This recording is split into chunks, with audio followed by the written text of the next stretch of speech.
তেসরা এপ্রিল ২৬,০০০ চাকরি বাতিল হয় ২০১৬-র এসএসসি।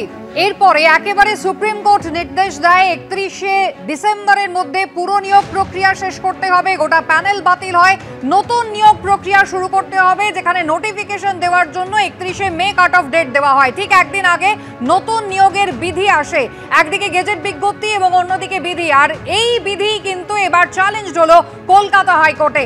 এসএসসির ২০২৫ সালের নতুন এই বিধিকে চ্যালেঞ্জ করে মামলা হয়েছে কলকাতা হাইকোর্টে। ৫ই জুন রয়েছে মামলার শুনানি।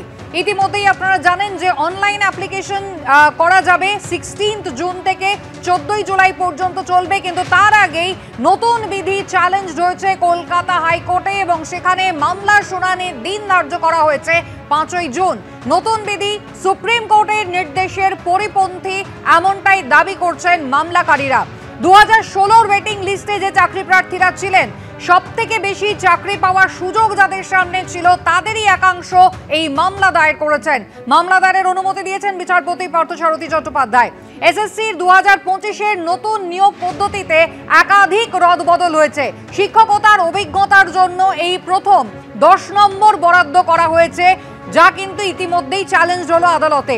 নতুন এই নিয়োগ ব্যবস্থায় একাডেমিক পারফরমেন্সের গুরুত্ব কমানো হয়েছে, ৩৫ থেকে নম্বর কমিয়ে আনা হয়েছে ১০-এ।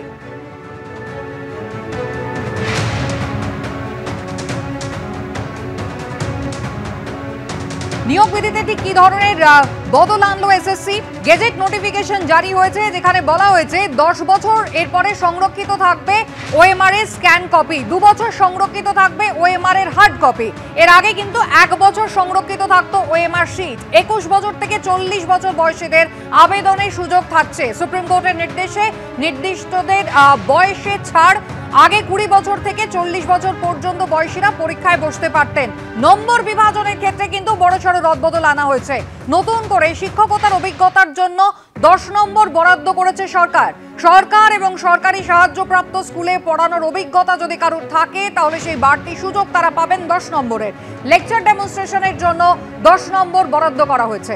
শিক্ষাগত যোগ্যতার জন্য ৩৫ থেকে নম্বর কমে হয়েছে ১০। এরই পরিপ্রেক্ষিতে নতুন এই বিধি ২০২৫-এর পরীক্ষার জন্য যা ইতিমধ্যেই এসএসসি এনেছে, তা কিন্তু চ্যালেঞ্জ রয়েছে কলকাতা হাইকোর্টে। মামলা দায়ের হয়েছে। আইনজীবী বিকাশ রঞ্জন ভট্টাচার্যের সঙ্গে আমরা কথা বলেছিলাম, তিনি কি বললেন দেখুন।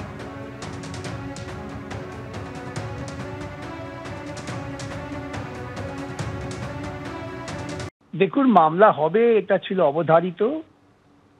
আমি ইতিপূর্বেও বিভিন্ন জায়গায় এই মন্তব্য করেছি।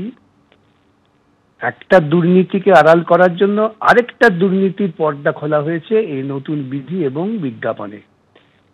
তো এই রাজ্য সরকারের ন্যূনতম সদিচ্ছা নেই যে স্বচ্ছতার সঙ্গে সুপ্রিম কোর্ট এবং কলকাতা হাইকোর্টের নির্দেশ মেনে নিয়োগ করবে। এরা দুর্নীতিতেই এদের জন্ম এবং দুর্নীতিতেই লালিত পালিত হয় এরাই। অতি প্রত্যাশিত ছিল এই বিধি চ্যালেঞ্জ হবে, এমনটা কিন্তু শুরু থেকে আইনজীবীরা বলছিলেন এবং তার পাশাপাশি চাকরিহারারা তারাও কিন্তু বারবার এই বিধি বদল নিয়ে প্রশ্ন তুলছেন। কি বলেছেন দেখুন।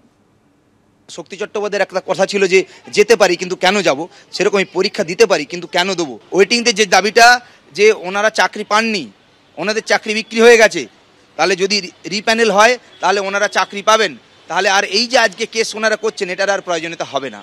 আমরা তো পুরো নিয়োগ যে আমরা পরীক্ষাটা দিতেই চাইছি না, সেই জন্য ওখানে কি করেছে সেই বিষয়ে আমাদের তো মন্তব্য এখন আমরা করতেই চাই না।